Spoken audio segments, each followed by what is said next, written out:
Well, good morning, church.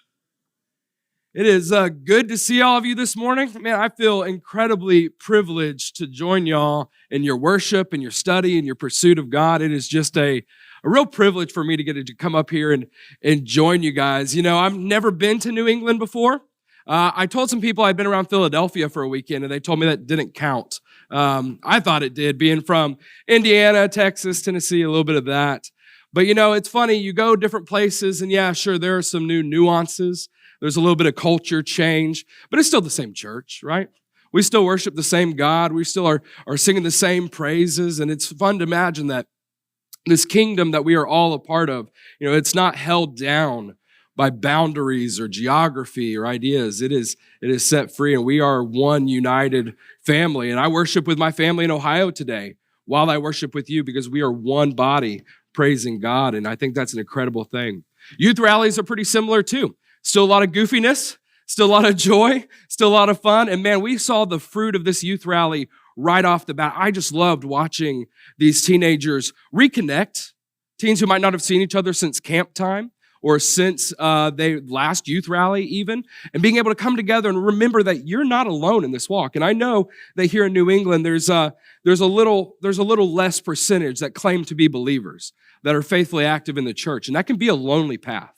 And so I love, and let me just say thank you to you as the family here at Manchester, the ability for you to put out your man hours, your volunteers, your energy, your resources to contribute to make that happen for these young people. Man, that is a ministry, and that is a blessing. And I might be from Ohio, but I am thankful to all of you because of what you are doing for God's church. Okay, and I want you to have some pride in that, some joy in that, and be because I am truly thankful for what you are doing.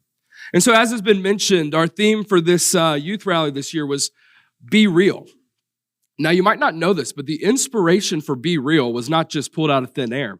In 2022, there was an award-winning app that hit the markets and was taking over for young people. And young people already know what this is, but I'll explain it to you over the age of 30. Forgot to turn on my clicker.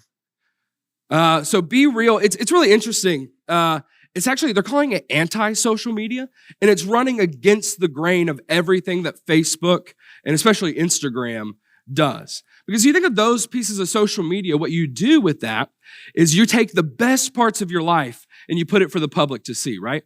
You're not taking pictures of yourself raking the leaves. You're not taking the pictures of yourself in your bathrobe watching the news and drinking a cup of coffee. You're posting vacation, right? Your kids, you're posting prom. That's what's making it onto Instagram, okay? Not your everyday doldrums of life, but that is your everyday life. And yet that's not what people see. We only show the highlights. We kind of put out a false persona a little bit about our lives through our social media, don't we? And then when you do post those pictures of those elaborate things, with that, you're able to put together a ton of filters over those pictures in the first place. Have you ever known somebody and then found their Facebook page and then be like, they don't look like that. They don't look like that in real life, okay? Yeah, we have all these filters. We have all these options. But this newer app, Be Real, what it does is it sends out a notification for everybody who has the app at a random time of the day. It could be 4:23 p.m., it could be 8:57 a.m., it could be whenever. And you have 2 minutes to take a picture of yourself. There's no filters allowed, and it's just posted. So wherever you are, whatever you are doing, whatever you look like in that moment, that is what you're posting. And it's trying to cultivate this sense of reality and honesty and vulnerability among young people who have been living their lives through filters, right? And that was our encouragement. We took our inspiration from that idea, a desire to be real and vulnerable and honest with ourselves and others. And that's what we've been talking about. I know Andre shared this a little bit, but Saturday morning, we talked about what it looks like to be real with ourselves, to be honest with the fact that we do have a sinful nature, that we do tend to incline towards sin, and we are broken people. We've got to be real with that. We can't fake our way out of that. But at the same time, I wanted to emphasize, especially to our young people, the fact that that is not the real you. You are not defined by your worst moments, okay? There is a more real you, and that you is the fact that your identity lies in being an adopted child of God. That's who you really are. And then yesterday afternoon, we talked about being real with God. Talked about how sometimes we don't always share with God our more raw, honest emotions. The Psalms do. We read some Psalms that were pretty angry. some Psalms that were pretty despairing. And those biblical examples show God how you can be honest with him because you're inviting him into the mess that might be your life. And being able to do that will help transform us, as Malik was kind of saying too, and I'm grateful for his words this morning. And so now this morning, as our rally kind of comes to an end, and I love that we're ending as a corporate worship with the larger family, with our teens. I love that. But as we come to an end, I want to talk about being real with each other. And I think this one might be the hardest one yet. Might be the hardest one yet because humanity as a whole has a really hard time not being phony with each other. We like being phony, okay? Like I said, we just talked about all these technologies that we have invented to put out this false manicured persona of ourselves to the rest of the world so that we can hide our true selves from other people, so we can give our fake self to others who are out there. You know, and we think about that, and to be honest, the people who do put their true vulnerable selves out on social media, we kind of think they're crazy. Don't we? You know, it's like we did not need to know all those details, Becky. Okay, the internet didn't need to know that. Every meal, every thought. I apologize to any Beckys in the room. You know, but you know, we there's a sense to where we don't expect people to be vulnerable, and if they are real, if they are putting themselves out there, if they are open, it rubs us the wrong way. It catches us off guard. We expect some level of fakeness. But what's worse than that is the areas that I grew up in, okay? In Tennessee and Texas, they're still fake with you, but they do it in a godly way, all right? Maybe you're already familiar with this, but bless your heart down there is not a little Christian prayer. It's code for, oh, you dummy. You think the Red Sox are going to make the playoffs next year? Oh, bless your heart, right? I know, I'm touching nerves. That's all right. You know, it's what it is. You know, these are humorous examples, but we all know how being two-faced and deceitful is ultimately no laughing matter, right? You know, it's no laughing matter. How many of us still have scars from being stabbed in the back by people that we thought we could trust? How many of us go to work or go to school every day not knowing who we can trust and who we can't, and who we know and who we don't really know the real them? You know, or how many of us are wearing that mask because we don't want other people to know us? We're afraid that if they knew the real us, they would want nothing to do with us. They might be disgusted by us, so we wear that mask and hide ourselves. The lies, the masks, the fakeness, the filters, they're dangerous. They're dangerous. We got to see that. You know, ultimately, these are tools in Satan's toolbox so that we miss out on that full and abundant life that God wants for us, that he created for us to enjoy and to live into and to have. That's what it is. And it's important that we recognize that so that we can reclaim the type of relationships and the type of community and the family that God wants us to enjoy and that we were made for. And this is kind of my point, we were indeed made for it. We were made for this. Just think back to those earliest creation stories in Genesis chapter 1. In Genesis chapter 2, what do we see over and over again? God is declaring that his creation is good, right? The light was good. The plants were good. The animals were good. It was all so good. But there was one thing. There was one thing that he said was not good. What was that? Genesis 2:18. That man should be alone, right? That humanity should be alone. It is not good for humans, each one of us, to be alone. And yet, when we refuse to be real with each other, to be honest about a given relationship, to be honest about who we are and how we're feeling, when we refuse to do that with others, we refuse that, we isolate ourselves. That's what we end up doing. We isolate ourselves. You can be sitting in a room of 250, 300 people, and if you're not allowing yourself to be real with others and they're not allowing themselves to be real with you, then we are all just sitting in an empty room. We are all sitting isolated. You think Adam and Eve were fake with each other? No, not at all. It'd be a very awkward life, right? Or at least they weren't before the fall. They weren't before sin entered into the world. And as soon as that happened, it started degrading their relationship. It started adding factions and fractions between the honest, intimate love that they shared with each other. And they started blaming each other. Well, this woman, she did this, and well, that snake, and God, well, you put them there, you know. It starts breaking apart that ability to be real with each other. It was sin. And that's not what we were created for. It is not good for us to be alone since the very beginning. But hey, this is interesting. It's not just about the beginning. We were not created to be alone, and there is evidence for that before the creation of humanity, okay? Let's look at this real quick. This is Genesis chapter 1, verses 26 and 27, which I know describes creation, but let's sit with me for a second.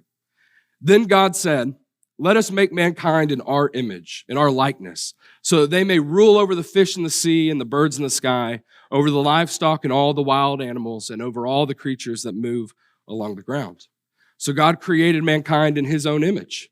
In the image of God, he created them. Male and female, he created them. Now you might be thinking, okay, well, that doesn't say anything about community. But doesn't it? Look a little deeper. Let us make mankind in our image. Yeah, it's a little nuances, isn't it? Here's the thing, folks. We were created in the image of a Trinitarian God. You are created in the image and likeness of a God who exists in community.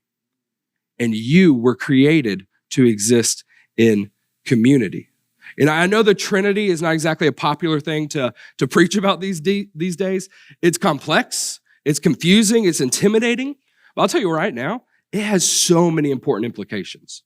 So many important implications, not least of which is what we're saying right now, that we were made in the image of a God who exists in community. And so we are made to exist and live our lives in intimate, relational, loving, real community. That's how we live a full and abundant life. That's how we live to our utmost potential, because that's what we were designed to do. We can't get around it. We need to be in relationships with each other. And I think Jesus, he sums this up very nicely in a prayer in one of the final moments of his life in those final hours before going to the cross in that upper room in John. He's praying actually to God in John 17, and he says, "My prayer is not for them alone. I pray also for those who will believe in me through their message, that all of them may be one, Father, just as you are in me and I am in you. May they also be in us, so that the world may believe that you have sent me. I have given them the glory that you gave me, that they may be one as we are one, I and them and you and me, so that they may be brought to complete unity. Then the world will know that you sent me and have loved them even as you have loved me." Can you kind of hear the correlation there? The correlation between the unity that exists in the Godhead, between the Father and the Son, and the unity that is desired for God's children, and the unity that is desired between God and his adopted children. You know, we're supposed to be brought into that. We are clearly meant to reflect that kind of divine community that has existed since everlasting. That's what we're kind of meant for. That's what we're supposed to reflect and enjoy. And I actually really love the next verse. Man, I don't know what time it is. There's a clock, but I don't want to look at it. There's a little rabbit trail. Philosophically, if God is love, okay, it's a full rabbit trail, but it's very interesting. If God is love, what did he love before the creation of the world? Before he created us? Before he created angels? What did he love? If he's love, he had to love something, right? Did he have to have us to love something? Then God's dependent on us. Or did God just have this egotistical love, and therefore the creation would be like kind of egotistical just so us to love him? But if there's a Trinity, there can be this beautiful giving and receiving and taking of love between the Father, the Son, and the Spirit. And kind of like a father and a mother who enjoy love together, want to pour it out into the creation of a child, God in his perfect, non-egotistical, not dependent love pours out into creation of us. Isn't that cool? I like that stuff. Sorry for the rabbit trail. Well, and the whole point was because John 17, verse 24, Jesus says, "I'm going to share with them the love that you had for me before the creation of the world." It's kind of a key verse for that thought.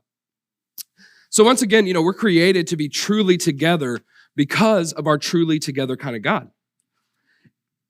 And what's so sad about this church is that so often we, the people of God, the people who know this truth, we've been some of the worst at this, right? We've been some of the worst at being real with each other, okay?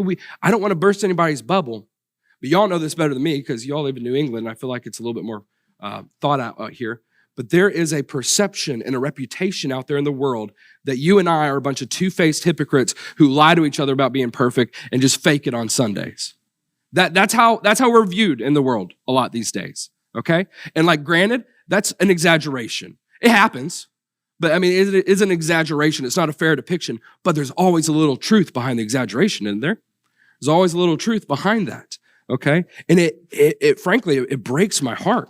You know, there's an old Casting Crowns song that I grew up listening to that referred to this kind of experience in churches, and they called it the stained glass masquerade. The stained glass masquerade. I've always loved that imagery, even since I was a kid. You know, that sometimes we come into the sacred space and we put on a mask so that other people don't see what's really happening in our lives because we want to look perfect. We want to look just as perfect as the person in the pew next to us. We want to look just as happy and joyful and carefree and peaceful as the people sitting in the auditorium alongside us. And yet, 90% of the time, they're wearing a mask too because they think you're perfect and they don't want you to think that they got too many big problems, right? And we all end up wearing this stained glass mask to fake it with each other. And it winds up isolating ourselves more and hurting us more because we're robbed of the opportunity to be there for each other, robbed of the opportunity to love each other, robbed of the opportunity to bear one another's burdens. Galatians 6:2, right? We're missing out on that, but that is what we were supposed to do. And that's just what happens, here. We haven't even mentioned how this keeps people away from Jesus. It does. Do you know how many times I've heard people say, I'm not good enough to go to church? Oh, no. I'm not good enough to go to church. Those are all the good people. I wouldn't fit in there. I've heard it way too many times. That's how many, right? One would be too many. And I wonder how many people would wander into the loving arms of Jesus if we would only cultivate an environment of vulnerability and of honesty in our church families. How many people would wander into the loving arm of Jesus if we would just cultivate an environment of vulnerability and honesty in our church families? Not to mention just how much it would help us, right? How much it would bless us. I'm not inviting everybody to make a line to the stage so we can all air out our issues, okay? That's not what I'm inviting you to do this morning. That wouldn't be wise. That wouldn't be healthy either. But I think that we can discern appropriate ways to be real with one another, right? We don't have to come up here and do a big confessional to 300 people, but there are ways that we can do this better, and we've got to. We've got to. It starts with, I think, not feeling the need to brush aside an invitation. Oh, hey, how are you this morning? With an empty, I'm good, I'm fine, life's great, when it's really not, right? Man, I appreciate Rob this morning. I don't know where Rob is, but it's like, I woke up on the wrong side of the bed. And it can be lighthearted. It doesn't have to be dramatic or grave to be like, no, I've got this going on today. No, we can be honest with each other in even lighthearted and helpful ways. Or the fact that we don't, or choosing to come to the community with our pain and our doubts. Instead of bottling all that up and suffering that on our own, if we're experiencing doubt or pain, man, come to the community with that. Not from the mic all the time, but with a small group, with elders, with accountability partners, with friends, with your youth group. And we can do that.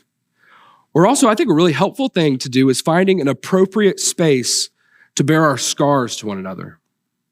To bear our scars to one another. Because there are a lot of people out there who are suffering from wounds that you have suffered from. And hopefully you're in a place in life where those scabs have healed over, but they leave scars, don't they? Okay.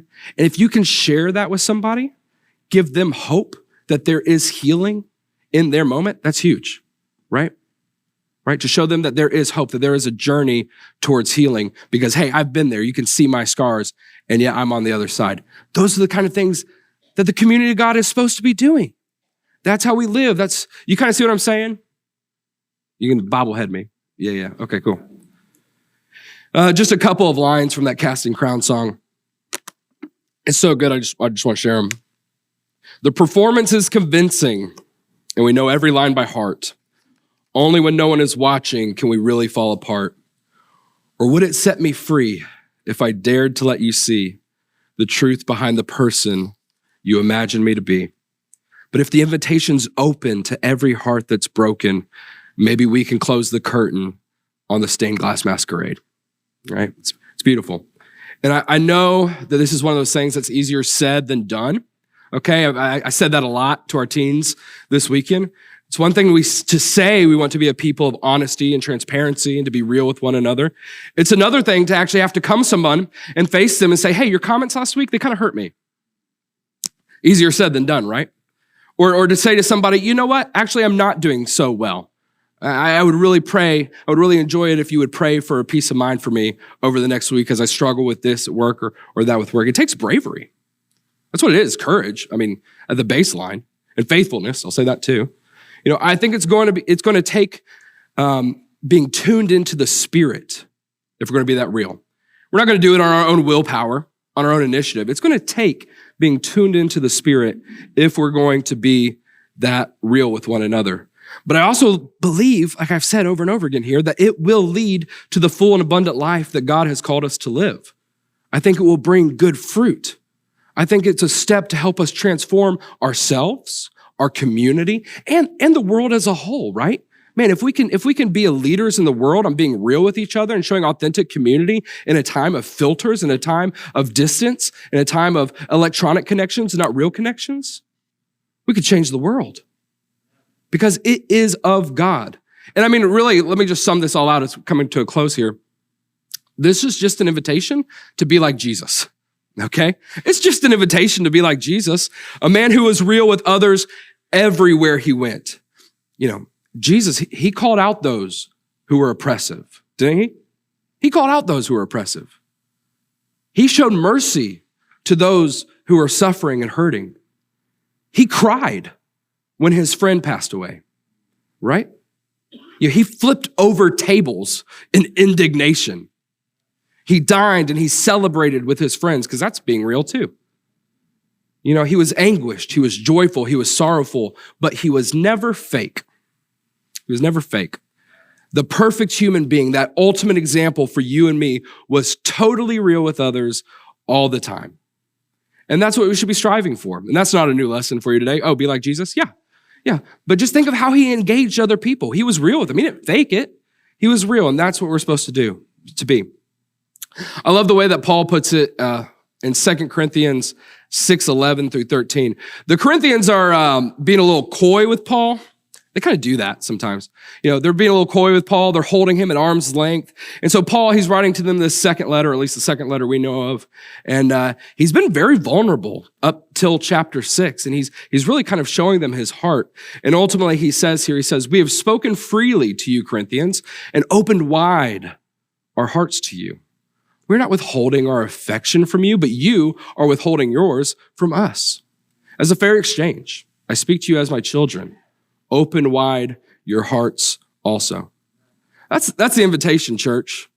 That's the invitation. Open wide your hearts to each other. The good, the bad, and the ugly. Be real with one another as a church, as the people of God, not just here, but all over, right? May we show the world what heavenly community can really look like and invite them into a place, as Malik said, where they can be known and loved.